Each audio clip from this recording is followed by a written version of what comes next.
with ADHD, we are one big paradox, right? Like oh my gosh, yes. We know we need reliable sleep. We know we need to drink water. We know we need to breathe.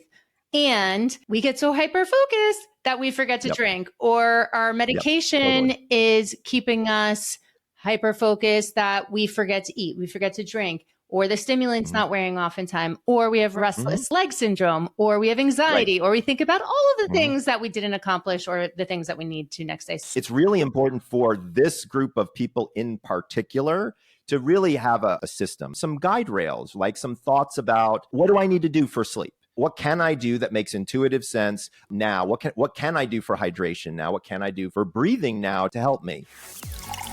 Welcome to Successful with ADHD. I'm Brooke Schnittman. Let's get started. Hey everyone, welcome back to another episode of Successful with ADHD. Today I have a not new guest, Dr. Michael Breus. Old guest, seasoned guest, however you want to put it. There you go. I like that. Seasoned. That sounds good. Seasoned. We know with the ADHD community and with every human being that sleep impacts everything. So it was to no surprise that our first episode did really well. Yay. To reintroduce Dr. Breus. He is a clinical psychologist and a diplomat of the American Board of Sleep Medicine and a fellow of the American Academy of Sleep Medicine. He's one of only 168 psychologists in the world to have passed the sleep medical specialty board without going to medical school. That's pretty cool. Dr. Breus, he's done a lot more than that. He was recently named the top sleep specialist in California by Reader's Digest and one of the 10 most influential people in sleep. And he's on the clinical advisory board of the Dr. Oz show and was on the show 40 times. And he's been on a lot of other shows. He's wrote a lot of amazing books about sleep. And we're here going to talk about his new book. Do you want to introduce that? Absolutely. Hey, everyone out there. I've got a new book out. Ooh.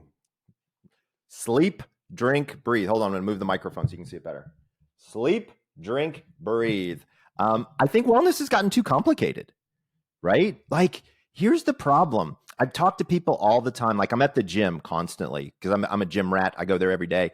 And, people there know I'm a sleep doctor. So they're always coming up to me, asking me things. And they're like, hey, what sauna should I buy? Or what green drink should I have? Meanwhile, they haven't had a sip of water for their entire workout. They look like a raisin. They're about to fall over because and they don't even get it. And so for me, it's really about trying to figure out, like, how can I figure out, like, sort of what's the DNA of wellness? Like, what are the basic things that if you do them, it will help so many other things. Now, obviously, I'm a little biased when it comes to sleep. I think sleep is one of those things, but I think there are a few other ones as well. So I'll tell you the story. It was kind of interesting. A friend of mine, Joe Polish, wrote this really cool book called Life Gives to the Giver. And it talks about how you can, by giving away your time and energy, you get so much in return. And one of the things he was talking about in this book were these things called dominoes. And he felt like dominoes were these skills that once you got it, it would knock down another and then another. And then all of a sudden it starts moving very, very rapidly in a very positive direction. And I thought, that's a great analogy, but what are the dominoes of wellness, right? Like, what could they be? So of course I started thinking about, well, what could you not live without? Like, if we're going to try to get to the basics, well, you can't live without air, right? So that's breathing. And I started to look into it. And by the way, like, so many people don't breathe correctly. I didn't even know that was a thing, but people don't breathe correctly. And you can only go about, I think Kate Winslet holds an interesting record as an actress. She held her breath in the movie Avatar for like 6 minutes and 30 seconds or something. Wow. Crazy. Yeah, it was really cool. She worked with a diving coach and the whole thing, right? Now, supposedly, there are a couple of guys who've got these world records where they take in pure oxygen, then they hyperventilate themselves and they stick themselves in a pool face down. One guy stayed there for I think it was 18 or 20 minutes. But here's the bottom line. Is you can't go for very long, especially as a normal human, without air. So one of the things I had to think was air. The second one was water. So I started to look around, and you can go a really long time without food. You could actually go 30 days if you wanted to. It wouldn't be the worst thing in the world for actually a lot of Americans out there. But you can't go more than about 2 days, maybe 3 tops without water. And so I figured, okay, that's got to be, hydration's got to be another one. And as I said before, I'm a little biased when it comes to sleep. The world's record for going without sleep is 11 days. It was set back in the 70s by a guy named Rudy Gardner, and he drank coffee and played pinball. And by like day 6, he was like a dribbling idiot. Like he couldn't answer questions. He was hallucinating by day 8. So when I thought about what could these dominoes be, and I like the number 3, it kind of works for me, DNA, all these different things. I was like, okay, it's got to be sleep, it's got to be hydration, and it's got to be breathing. And so then I started thinking about, that book, Eat, Pray, Love. Yeah, I was going to say, you're right. Right. And I was like, oh, well, why can't we just do sleep, drink, breathe? And then somebody said you can. And so we did. So the book is really, I think it's like a starting line, because like so many people are confused, and people tell me all the time, like, well, Michael, I don't even know where to start with sleep, and so it's okay, good, great. That's exactly what the book is designed to do. I don't know where to start with hydration. No problem. This is exactly what I want you to do. Breath work. And that's the really interesting one. So many people are like, what are you talking about, breath work? What does that mean, Michael? Like, I breathe every day, and it's like people don't know that there are ancient practices within the yogic tradition and within the Indian culture that have been around for thousands and thousands of years, where you can control your entire bodily system just by breathing. Like you can amp your heart rate up, you can slow your heart rate down, you can breathe to get yourself to sleep, you can breathe to get yourself to run a marathon. Like it's impressive what's out there. And so I figured, hey, why don't I take a deep dive on all 3 topics and then come up with the most salient, easy to follow things and then stick them in a book. And that's what we did. That's great. So you're keeping it super simple in a very complex and modern society where all this new information is just coming at you 24/7. Yeah. I love it. And it's so hard because we're on a podcast about ADD and ADHD, right? Well, when there's so much information coming at you from so many different directions, even if you don't have ADD or ADHD, it feels like you have ADD and ADHD because there's just so much information. So this is such a relevant group of people to talk to because you're already having issues with focus and concentration and things like that. I'm here to tell you, sleeping, drinking, and breathing helps all of that, more so with ADD and ADHD in many cases than a lot of other stuff. Yeah. We need what human society needs, but to a much, a different level in certain things. Yeah. Like we experience the same emotions that everyone does, but way more extreme. So it's like this, like even in my book, I talk about the hierarchy of needs. If you can't get food and you can't sleep and you can't drink and you can't breathe, then you can't be productive. You can't be happy. No. There's a lot of other things that will not come if you don't take care of it. So I'm really excited to have you. And also Dr. Hallowell talks about the variable attention syndrome traits. I need to remember the name of it, but basically everyone as a modern society's attention span has lessened. So we all experience symptoms that might appear like ADHD at times. Not saying that people have it, but they experience the symptoms. And if you can't sleep, you're going to experience those symptoms, like you said. Well, and also, I think that's really an interesting point to double tap on real quick for folks is I've had patients who came to my office who thought they had ADD and ADHD, and they had a sleep disorder. And when we fixed the sleep disorder, guess what? They didn't have it anymore.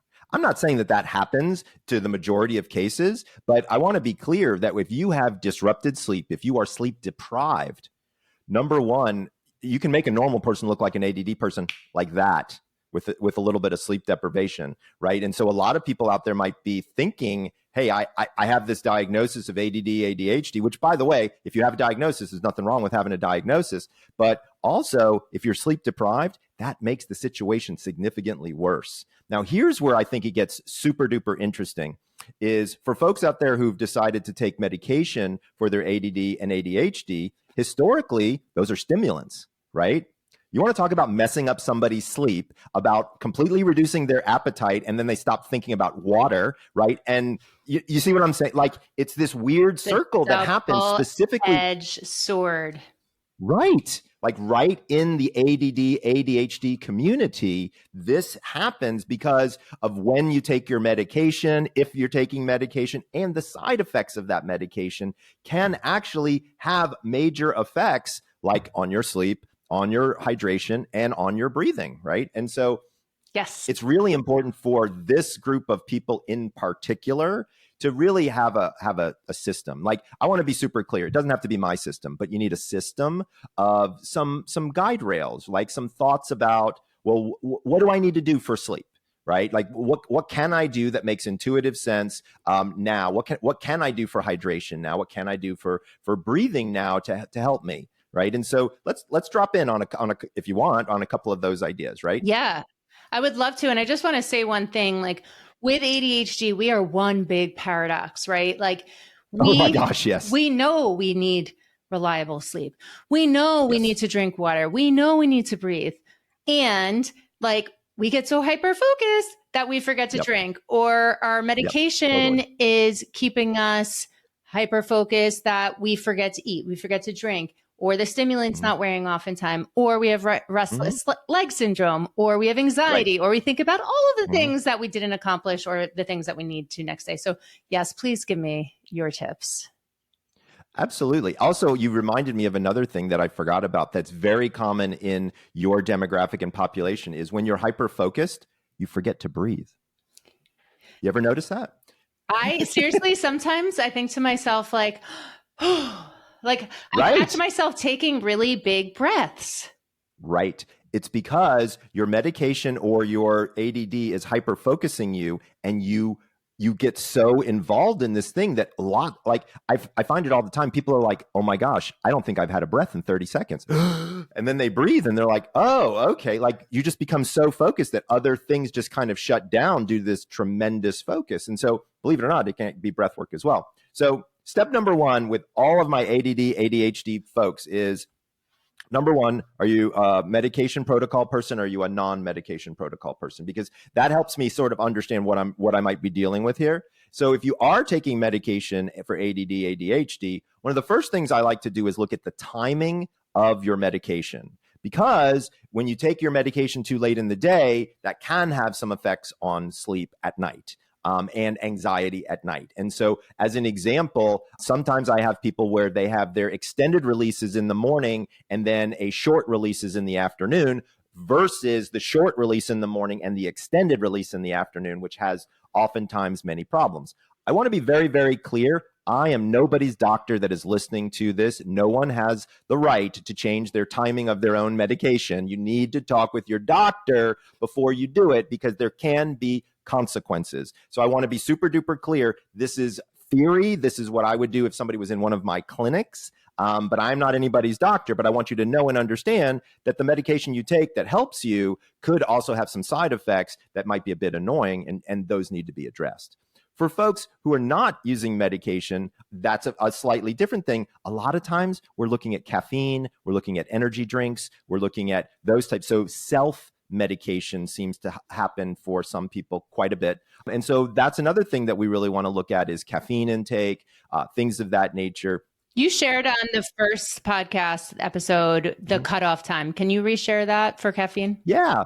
So what I like to do is, from a cutoff perspective, I like people to cut off around 2 p.m. if it is at all possible. Here's why. It turns out that caffeine has a half-life of somewhere between 8 and 10 hours, depending upon how old you are. So as an example, I'm 56 years old. And so my metabolism is slower than my son's, who's 22 years old. And so when he drinks caffeine and when I drink caffeine, it motors through his system much faster than it does mine. Now, why does that matter? Well, if I drink a cup of coffee at 2 o'clock in the afternoon, 50% is still wandering around my brain 8 hours later. Wow. So that's probably not, that's the lower level limit, right? So what I try to tell people is stop at 2 p.m. if you can. And by the way, nobody out there should go cold turkey off of caffeine. I think we talked about this last time on the podcast. I had 2 people end up in the hospital when they went cold turkey off of caffeine. They were 2 pot a day drinkers. I had one person go in with seizures, no joke, seizures from caffeine withdrawal. And I had one person who basically hadn't slept in like 3 or 4 days. Like, it was awful. So I want to be hyper clear. If you are a 6 monster a day drinker, then you want to slowly taper that down until you can get yourself down. And then you want to have a window of caffeine. So what is my window of caffeine? So what I tell people is, you don't want caffeine to be the first liquid that crosses your lips in the morning. You want to hydrate before you caffeinate, okay? Now, I'm not saying get rid of your coffee. I drink coffee in the mornings. I love my black coffee in the mornings. I have a half a cup every single day right as I'm walking into the gym, right? I use that to help give me a little bit of excess energy and things like that. But it's subscribed to a particular period of time. Now, a lot of people say, well, Michael, I can barely get the brain fog out of my head in the morning, and the caffeine is what helps me. What do I do if you don't want me to drink caffeine immediately? Here's what I want you to do. Let me explain the science. There are 2 hormones that you have to pull your brain out of an unconscious state. One of them is adrenaline. The other is cortisol.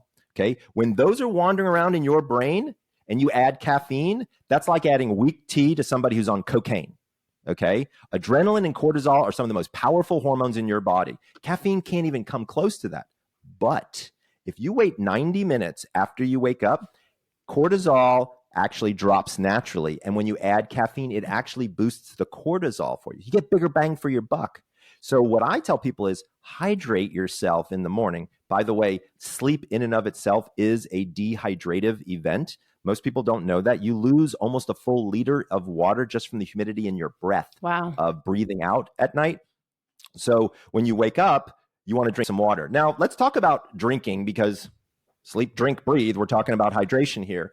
Hydration is such an interesting area that I have now really dug deep in. So as you know, I'm an exerciser, runner kind of person. So I'm always out and about and very active. And so I've had to learn how to hydrate. I lived in Scottsdale, Arizona for 11 years. And let me tell you, the sweat burns off your skin so fast, you don't even know you're sweating. So you really have to understand hydration. And it all boils down to water salt balance. That's really what it's about here, right? And so believe it or not, you can overdrink and have too much water on board. You can underdrink and have not enough water on board. So we're always looking for the balance. So I've been taking a lot of electrolytes recently because I've heard... Let's talk about hydration multipliers. Okay.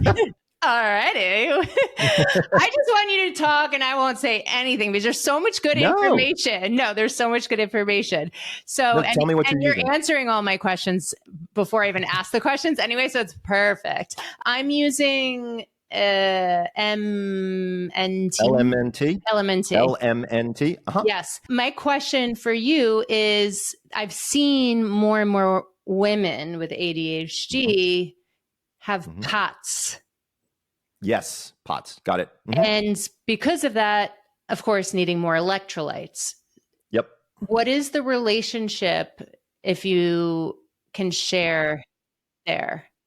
Okay, so just to be clear, this is not my area of expertise, but I do happen to know a little bit about it because I have 2 patients with POTS, and one of them's female. So I have a little bit of kind of clinical understanding there. And so, yes, you are correct that electrolytes turn out to be an important factor. But here is something that I think is important, not just for people out there with POTS, but for anyone who wants to use one of these what we're calling hydration multipliers. So brand names of some of these are Liquid IV, LMNT, things like that. And I want to be clear, I'm not here to disparage any of the products that are out there, but what I am here to do is say, you want to really look at the ingredients. So as an example, one of them has 1,000 milligrams of sodium. 1,000, okay? Nobody needs 1,000 milligrams of sodium, all right? So, and by the way, that's on a very popular brand. So what you really want to be looking for is what's inside, what looks good. And by the way, you can kind of make your own if you really wanted to. Like if you want to make really good electrolyte filled water, what you need is about 1/8 of a tablespoon of salt and some lemon and some clean purified water. That's it. That's all you really need. And I promise you, you'll get everything that you need. Eat a banana with it, by the way, which isn't going to kill you. And you'll be set for exactly what you're looking for. Now, when you're looking at somebody with POTS, right, that's a much more complicated situation. Also, you want to be careful of sodium overload there. So whoever your person is, I would really take a look at, go ahead and like buy a few of the hydration multipliers or look them up online and see, because sodium, remember, sodium with too much sodium makes you retain fluid. Water, and right. that can be bad in a POTS situation just as much as it can be good. So you want to be thoughtful there. I do think, by the way, that hydration multipliers can be useful, but only in certain circumstances. So let me give you an example.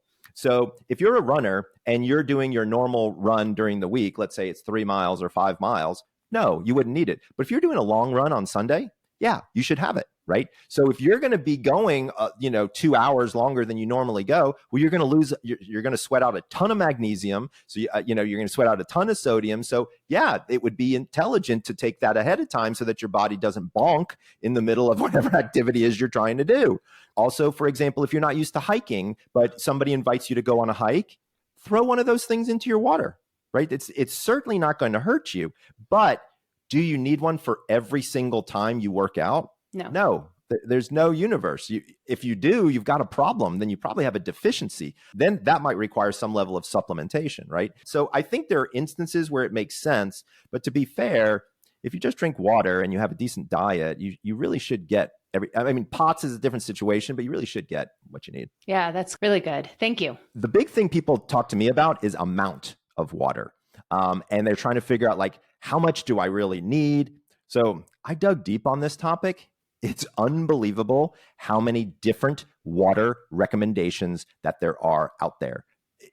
And by the way, they vary wildly. There are some groups that say you should drink 140 ounces a day. There are some groups that say you should drink 40 ounces a day. Well, maybe not 40, but you know what I'm saying? Like it's pretty ridiculous, kind of the differences Different that extremes. are out there.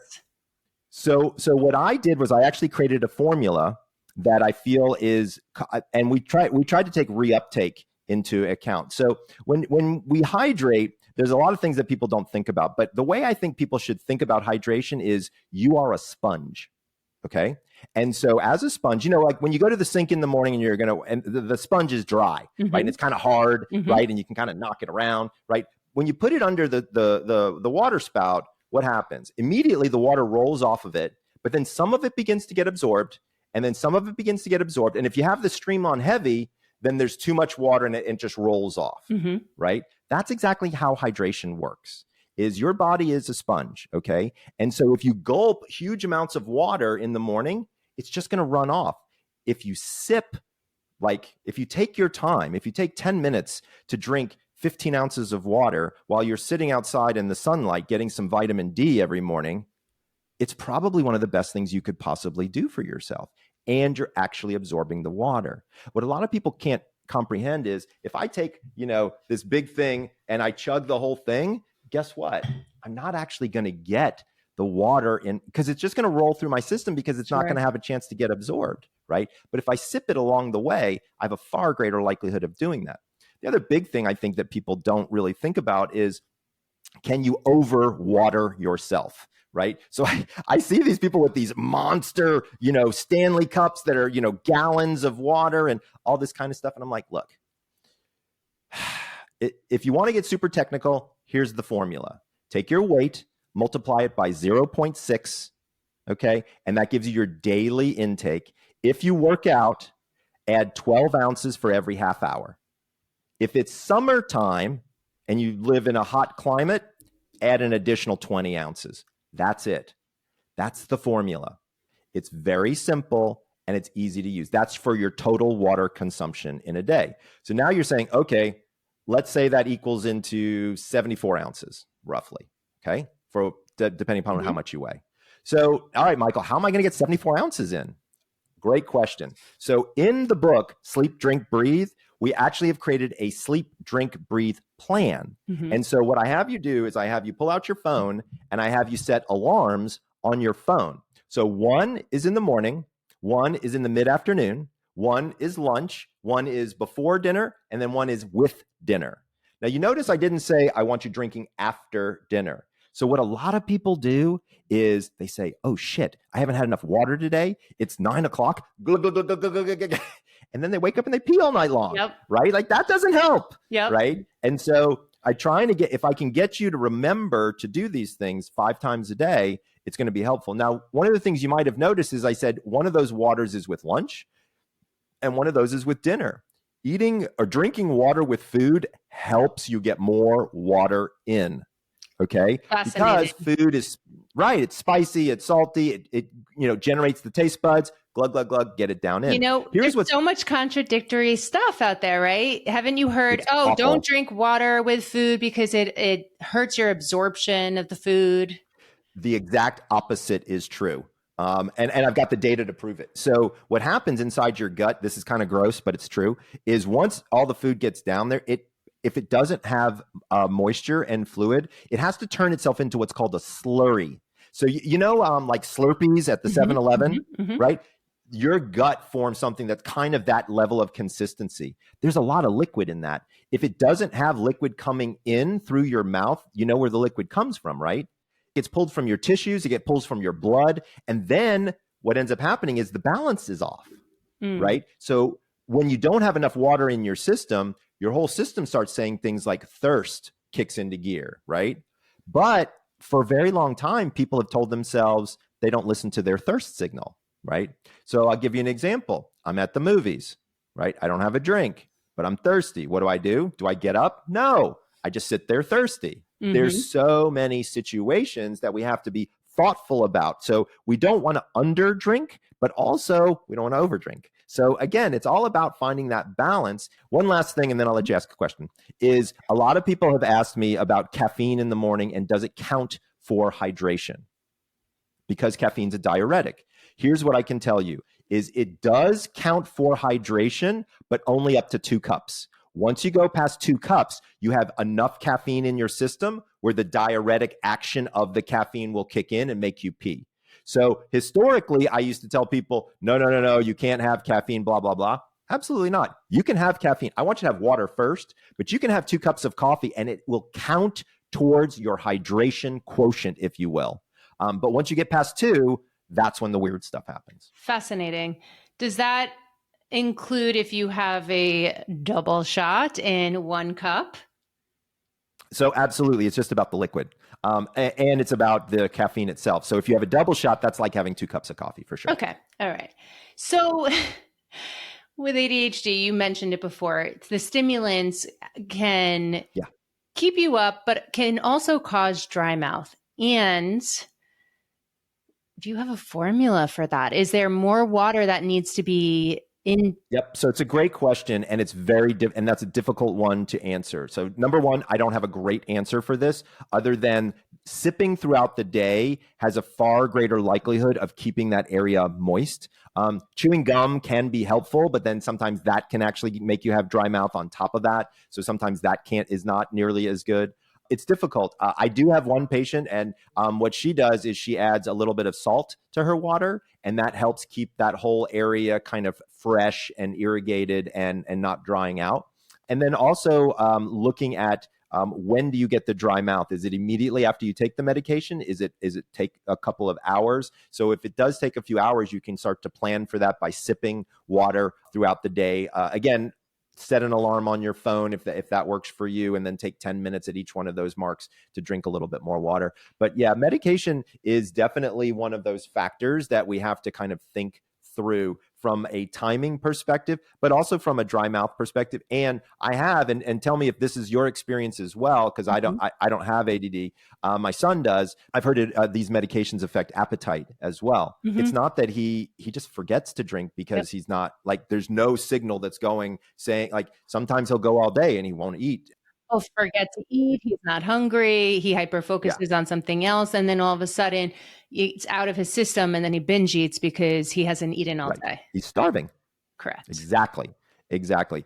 The good news about that scenario is if you sleep pretty well, you have less of a likelihood of those things happening. And if you hydrate, you also have less of a likelihood of those things happening. But you have to incorporate this as a habit. I can't stress this enough. Like, don't buy the book if you're just going to use it for the 3-week plan, use it for 3 weeks and toss it, because that's not really what it's designed for. Like, I want people to start to habitualize the idea and make consistent the idea of hydration, sleep, breath work, things like that. With sleep, here's what I can tell you is the best thing that anybody listening to this podcast can do is wake up at the same time 7 days a week, right? So it helps with circadian consistency, right? Also, from an ADD, ADHD perspective, depending upon when you take your medications, it also levels that out and gives you a level of consistency of when meds come on board. Because a lot of people, they don't take their meds on a regular schedule, and sometimes it's at 6:30, sometimes it's at 7:30, sometimes it's 8:30, and they don't realize that.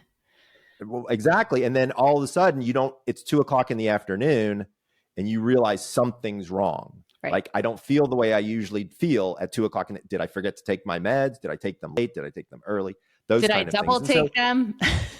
Which happens often. Yeah. Like I have patients where we have to do the pill boxes, and they're like, I feel like an old person with a pill box. It's like, no. This is about your memory. Like, this is about making sure that you don't overdose on things. And so, it takes a little bit to accept that. But that level of consistency in the morning is probably the biggest thing. And then what's also interesting with my ADD and ADHD patients in particular, and we talk about it quite a bit in the book, is the idea of a chronotype. Mm-hmm. So I think I talked about it last time here a little bit, but a chronotype is your internal genetic predisposition for sleep. So believe it or not, if we look at everybody's genes, we can actually locate on the PER3 area if you're an early bird or a night owl, genetically speaking, and then I can show you exactly what your sleep times should be. Now, once you kind of fall into that zone of early, which I call a lion, late, which I call a wolf, and there's a quiz that you can take, and I'll tell you all about it in a second. Once you know what your kind of swim lane is, if you follow that guideline, you actually fall asleep more quickly, wake up more easily, and it's kind of this zone where your sleep gets more efficient. Believe it or not, and this is going to sound crazy, but I did the experiment on myself. So I'm a wolf, which is a night owl. And so night owls shouldn't go to bed before midnight. So I set my clock to tell me when to go to bed. And I went to bed at midnight every single night for about a month. Okay. And I just let myself wake up whenever I would wake up. Mm-hmm. At first, I was waking up at 7:30. Then it was 7:15. Then it was 6:45. I don't actually sleep much longer than about 6 hours and 30 minutes if I sleep within my chronotypical swim lane, if you will. So my sleep has compressed itself.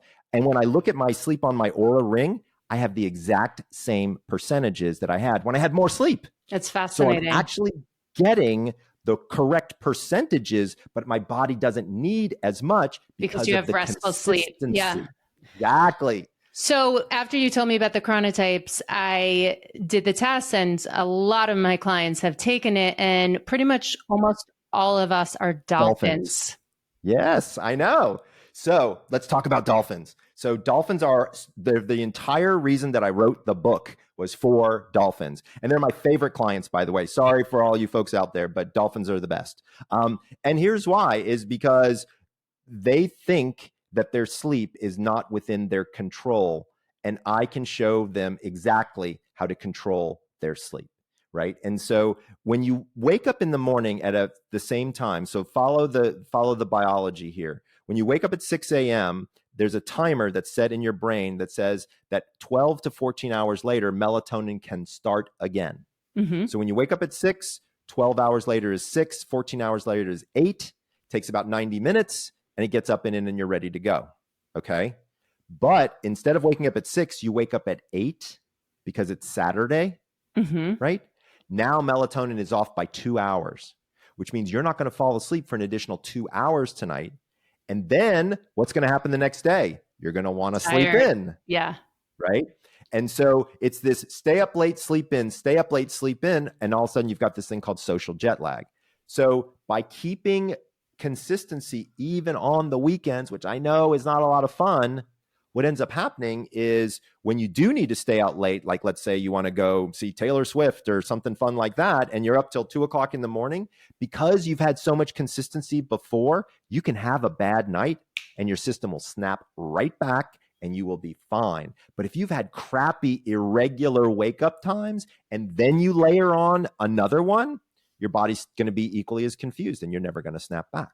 So by having that level of consistency, it ends up being extremely helpful. Yeah. Yeah, no, it's wonderful. And I know you mentioned that you like naps, you encourage naps.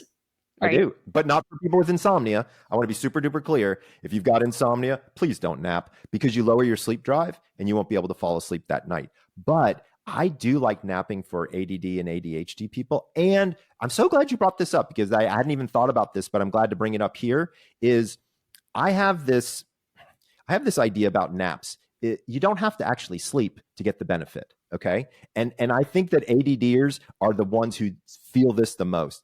It's just about getting out of the energy, getting out of the space. You know what I'm saying? Like just get yourself into a room, put on an eye mask, put on an earplugs for 10 minutes. I don't care if you sleep or you don't sleep. Just being away from all of that stimulus for a few minutes is good for your brain. Okay. Yes. What about NSDR? So I like NSDR for, wait, tell me what your definition of NSDR. Non-sleep deep rest, right? Yeah. This is exactly what I'm talking about for folks, especially ADD folks. Now, here's one of the things that happens to them is they're like, am I doing it right? Am I doing it right? Am I doing it right? You know, that kind of stuff. So what I tell all my ADDers to do is set a timer for 10 minutes. Okay. The only thing you have to do is lie here with your eyes closed. Now, I want to be also clear for everybody out there. If you do this, safety is a number one concern. So you need to let somebody know that you're going somewhere to do this and or have that person come check on you in 10 minutes. I personally take at least 2 15-minute breaks every single day where my eyes are closed. Sometimes I'm lying down, sometimes I'm just sitting here in my chair, but it's always refreshing. And that's what non-sleep deep rest is, or what we call NSDR. And one of the most amazing things that you've shared with me, because I do have sleep problems like dolphins do, the anxiety of my anxiety and my ADHD and, you know, whatever. One of the greatest things besides going to bed and waking up at the same time is doing the serenity prayer, like you mentioned, you know, just leaning into the fact when you wake up or you can't sleep, okay, you know, this is what's happening right now. So that's actually one of the steps in sleep, drink, breathe is acceptance, right? It's like, you know what? Sometimes you do it all right and it still doesn't work. It still doesn't work. And it's 2:00 in the morning and you're upset. You are pissed off. You're anxious. You're pretty sure you're going to get fired the next day, or your spouse is going to leave you, or some crazy thing is going on in your head, right? And so the goal here is to, number one, remember a few things. Nobody made a great decision at 3:30 in the morning. Nobody. Okay. So anything that you're coming up with that you think is really, you know, relevant to your life is probably not. That's number one. Number two, it's okay. This situation has happened to you how many dozens and dozens of times? Like your head have never popped off before. All of these consequences that you've really thought about before are not really happening ever, right? So what happens? Well, you're tired. You might over-caffeinate a little. Be careful. Please don't do that. Please go to bed, not early, but at your normal time. And guess what? If you've had a decent run of sleep, your body will snap right back and you'll be good to go. So that's kind of where I kind of try to help people understand and kind of manipulate. But at the end of the day, if you wake up in the middle of the night and you can't fall back to sleep, it's not the end of the world. Now, there's two options for you if you're doing that. So let's say it's 3:30, 4:00, and you're like, this isn't happening. What should I do now? There are two schools of thought. One is non-sleep deep rest for 2 hours. That would equal about 30 to 40 minutes of sleep from a rejuvenative standpoint. But I'm going to be honest with you. Most dolphins can't sit still that long. That's just not part of who their nature is. And so what I would tell you to do is do a non-sleep deep rest until you feel like you don't want to do it anymore. And then just go ahead and get up and start your day. That's okay. There's nothing wrong with that. But don't go to bed early. That is the cardinal sin of every dolphin in the universe. And let me explain what happens is they say to themselves, I am so damn tired. Okay, this is good. I'm going to sneak into bed at 8 o'clock and I'm going to catch up on all the sleep that I've been missing. Remember, melatonin isn't firing for you then. So all you've got is this level of exhaustion that, yes, you may fall asleep for 45 minutes to an hour. Most people wake up so let's say you get in bed at 8, you fall asleep, you're going to get up at like 9:30, and now you're in trouble because your sleep drive is down. You don't have enough sleep kind of left in you to push you into the night, and now you're really in trouble. Or you fall asleep for about 4 hours and then you wake up in the middle of the night and you're done. There's no universe you're going to fall back asleep. Oh yeah. So if you have insomnia or you have a really shitty night, don't go to bed early, even though you may want to. Try to keep yourself up as late as you possibly can. Now, a lot of people are like, Michael, I can't stay up. Like, I'm falling asleep on the couch. Like, what do I do? Brain games, crossword puzzles, talk with your spouse. By the way, you have a person maybe living with you. You can have a relationship with them, talk with them. Like, there's all kinds of things that can go on there, right? Go for a walk, play with your dog. Like, there's a lot of things. Like, people are like, what am I going to do? How do I stay up late? It's like, are you kidding me? When I was 14 years old, you didn't have to tell me things to do to stay up late. That's all I wanted to do. Exactly. Do you believe in ADHDers needing more stimulation before they go to bed too? Not crossing the threshold, but needing stimulation. So I really feel that there are a few schools of thought on this because I don't feel like all ADHD is created equal. Makes sense. I think there are some people who do prefer a level of stimulation before bed. As an example, now my wife doesn't have ADD, ADHD, but she watches the television to fall asleep every single night. And I'm the sleep doctor, okay? So I think there are some people that just require that attentional focus so that they don't focus on things that are more negative, right? So that could be music, that could be a podcast, that could be prayer, that could be television. I'm probably the only sleep doctor in the universe that says it's okay to fall asleep with the television on. And I'll tell you why, is because almost every single person that I talk to tells me the same thing. I don't watch it. I listen to it. Yep. My eyes are closed, right? I mean, you could turn the brightness almost completely off. Nobody would care, right? Because I'm kind of listening to it. I call it out of the corner of your ear, right? It's not like you're really paying attention, but it's just enough attention to pay so you're not doom scrolling in your head about everything you said today that you wish you hadn't said, or everything. You know what I'm saying? And so I don't have a problem with that level of distraction. Now, would it be great if it didn't have blue light attached to it? Yeah, it would be. But I don't think I care if it's television. I will tell you that I care if it's doom scrolling on your phone because there's an engagement there, right? So like if you're trying to get your high score on Candy Crush, you're not trying to go to bed, But if you're listening to an old episode of Seinfeld while your eyes are closed. That's legitimately what we do before we go to bed. Yep. Right. Exactly. That makes intuitive sense to me. I'm okay with that. Like you have sleep doctor approval if that's what you do, especially if you're an ADDer or an ADHDer, because that's part of you. That's part of your universe. Now, again, I don't think that works the same way for all of you folks out there because I think there are a lot of differences within. But I don't think it's something bad. I certainly don't think it would give you bad sleep. So it's leaning into what works for you as an individual, As long as it's not disruptive to your partner and as long as it's reasonably healthy. Like what is bad is when you lean into, for example, supplementation and all of a sudden you're taking 12 supplements for sleep that you really don't need. That's what I don't want people to do. Like in my world, and I think I've said this to you before, like I'm interested in giving you a skill, not a pill, right? Like, because the data's on my side with this. Like it's much better and it lasts much longer if I give you that skill set of cognitive behavioral therapy, stress reduction. We talk about non-sleep deep rest. All these different things can be very, very helpful to you without a pill. That's where I think the breathing section of my book actually comes into play a lot because, again, there's so many different kind of breathing techniques out there that a lot of people don't think about. One thing that I think is great for ADHDers is 4-7-8 breathing. Have you ever heard of that or tried that? Yep. It's great. Holding it for 7, bring in 4 seconds, hold it 7, release 8. Exactly. So Dr. Andrew Weil developed this, believe it or not, I don't know if you know the original story. It's kind of interesting for the Navy SEALs, honestly. And so here's what they were trying to do, which I think is kind of cool, is if you're a sniper and you're shooting downrange, you have to slow your heart rate down. Otherwise, your heart rate can change the trajectory of the bullet, right? Because it'll move. right? Because think about it, if you're about ready to shoot somebody down, your heart rate's going to be really up there, right? That wouldn't be good. So what we had to do was teach them how to shoot in between heartbeats. And so in order to do that, you had to get people's heart rate down to about 60 or below.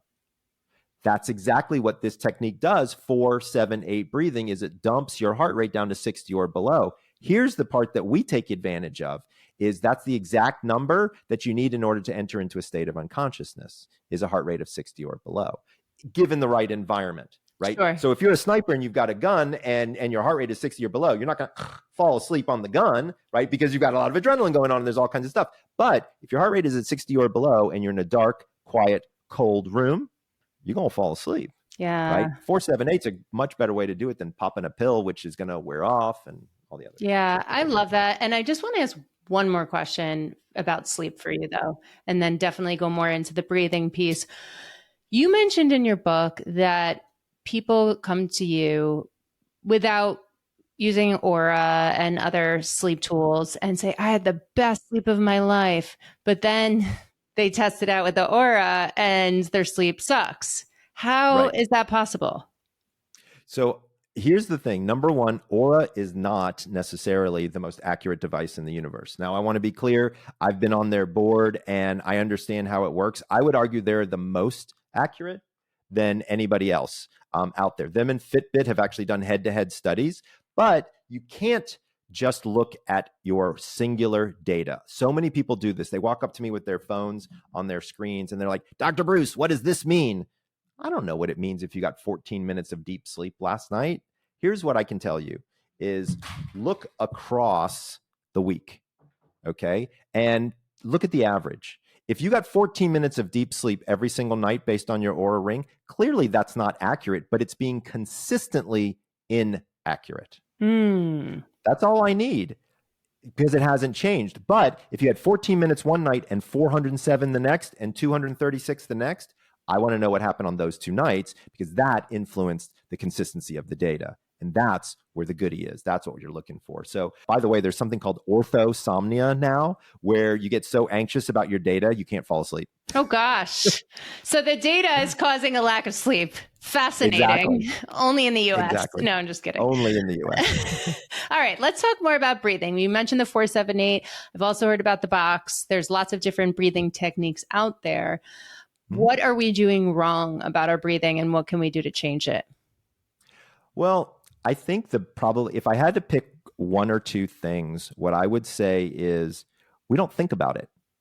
And I think that is probably one of the biggest things is it's so involuntary that we don't think about it when we're doing it. So like just us sitting here on the podcast and talking, like I'm very aware of my breath because I have to get in my breath before I can jabber onto the microphone, right? And not sound like I'm about to die of, like all that. Like I've got to kind of so I'm very conscious of that. But most people are not. Most people are shallow breathers. They really don't extend through the lung at all. And they just kind of really use the upper lobe of one of the lungs. So a lot of people don't know a lot about lung physiology. Believe it or not, there's 3 lobes in one lung and 2 lobes in the other lung because you got to have room for the liver.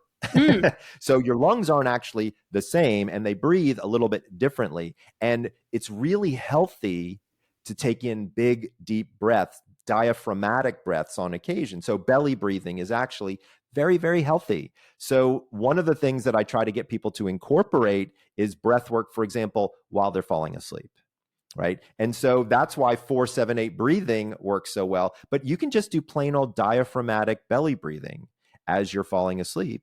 And it's very relaxing and it's really good for you. But so many people, I think the number one thing is just the depth of breath that people have. The second thing that I always want people to just be thoughtful about is the quality of the air. I'm a big person on air quality and water quality as well. Like, by the way, nobody should be drinking water out of plastic bottles. Like, I think that's official now. And or you should drink good water. Like, you need to know what the water that's coming out of your tap. Like, every county has a website that you can go to and you can learn what are the chemicals that are still in your water.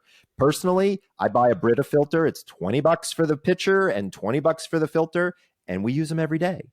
And that's how we get our water. It's simple. It's $20. Sure. Right? Like, that's what we have to do. The same holds true with air. Like so many people don't really think about the air quality. I got a real dose of air quality information. My daughter, just before COVID broke out, was studying in Beijing, and their air quality there is awful. And so what was so fascinating for me was we went and got her a respirator for just walking around, because the AQI, the air quality index where she was living, was so awful that I had her wearing a mask before COVID even broke out.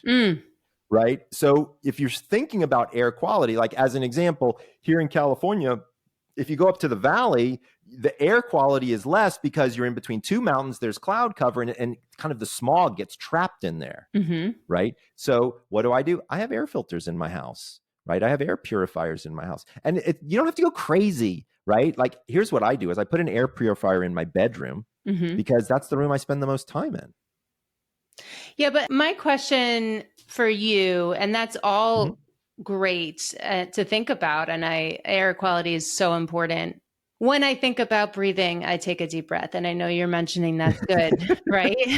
But I have anxiety, I have ADHD, and like I constantly find myself not breathing. I mean, do I need a reminder to breathe? So it's an interesting question, and I don't think I have the best answer for you, but I would say probably. It has a lot to do with that hyper focus for ADDers.